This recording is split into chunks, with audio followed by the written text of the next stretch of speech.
The air was thin and cold, it bit at exposed skin. This place was deep, so deep beneath the Imperial Palace, a forgotten research facility. Walls of gray metal gleamed faintly. They reflected no warmth, only the harsh, sterile lights from above. Every surface was cold to the touch. A place of science, but not of life, not truly. It felt like a tomb, a silent, waiting tomb under the Emperor's iron heel. Shadows clung to every corner. They stretched long and distorted. Emergency lights flickered on one wall, red, ominous. They pulsed like a dying heart. The main lights were too bright, too clinical. They revealed everything, and nothing. The contrast was stark. Light fought shadow, but shadow always seemed to reclaim the edges. This was a place where darkness thrived, even under the glare of interrogation lamps. The weight of the Empire pressed down. It was a physical force here, unseen, unspoken, but always present. Every corridor felt like a trap, every door, a point of no return. The silence was heavy, broken only by the hum of unseen machinery and the distant muffled sounds of the city above. A city unaware of the horrors below. A city that slept under a false peace. This laboratory was a secret, buried far from prying eyes. The Empire kept its darkest projects here. Experiments best left in the void. Hope withered in such a place, replaced by cold logic and colder ambition. The very stones seemed to cry out, a silent testament to suffering, and to the Empire's reach. It extended even to the deepest foundations of Coruscant. A chilling thought indeed. Lyra stood firm, her feet planted, her body a shield. Her Jedi training was a part of her. It showed in every line of her stance, resolute, unyielding. She would not break, not now, not ever.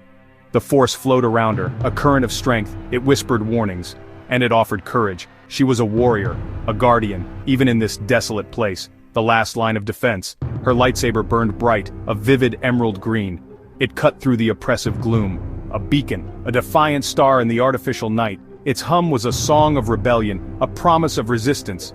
The green light painted her face. It reflected in her determined eyes. This was Jedi light, pure, powerful, a symbol that could not be easily extinguished. It was the color of life, of hope. Two figures lay crumpled on the floor, inquisitors, clad in stark black armor. Their faces, usually masks of cold authority, were twisted. Shock, pain, disbelief. Their red lightsabers lay extinguished, their crimson glow now absent. Dark metal husks on the cold floor. They had come for the child. They had come with the Emperor's authority. They had failed, utterly. Their menace was broken. For now. Lyra knew others would come. The Empire never rested, but this small victory was sweet. It tasted of defiance, and of a desperate hope. The Inquisitors had underestimated her. They had underestimated the power of a Jedi protecting the innocent. Their arrogance was their undoing. Now they were just broken tools of a cruel regime. Behind Lyra a small bundle stirred, the infant so tiny, so vulnerable, wrapped in simple cloth.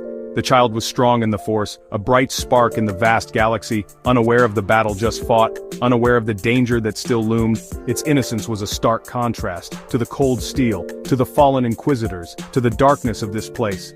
Lyra positioned herself carefully, always between the child and any threat. Her body was a living barrier, her lightsaber a warning. She would give her life, 1,000 times over, to protect this small, precious life. This was her vow, her sacred duty. The Jedi protected. It was their way, even when they were hunted, even when they were few. This child was the future. In the corner a simple crib stood, stark, utilitarian. It was out of place here, amongst the complex machinery, and the instruments of interrogation. Yet it held the most important thing, the future, a symbol of innocence, a fragile vessel of immense potential. The Empire sought to control such potential, or to destroy it.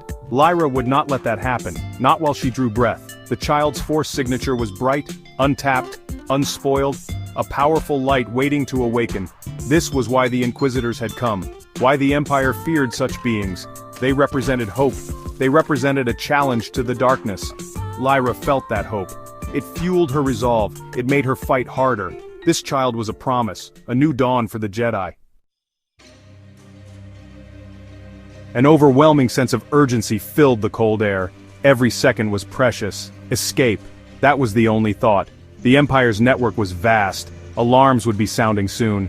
Reinforcements would be on their way. She could hear the distant thrum of lifts, or was it her own heart pounding? There was no time for rest, no time for doubt. Only action, swift, decisive. Yet amidst the fear, Defiance burned, a single Jedi, against the might of the Galactic Empire. It was a desperate stand, a foolish hope, some might say, but it was a statement, a declaration. The Jedi were not all gone. Their spirit was not extinguished, even in the deepest shadows of Coruscant. Under the very nose of the Emperor, resistance lived, it breathed. Lyra and the child, together, they were a symbol, a powerful symbol of hope, the seasoned warrior, and the innocent spark, the present protecting the future. The light of the Jedi passed on.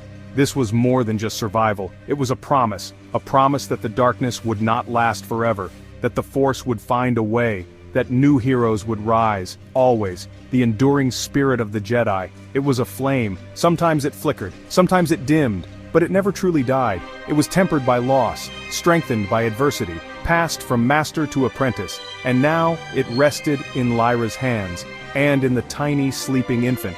The fight for the light was eternal, and in the heart of the Empire's darkness, it had just begun anew. Hope, it seemed, was a stubborn thing.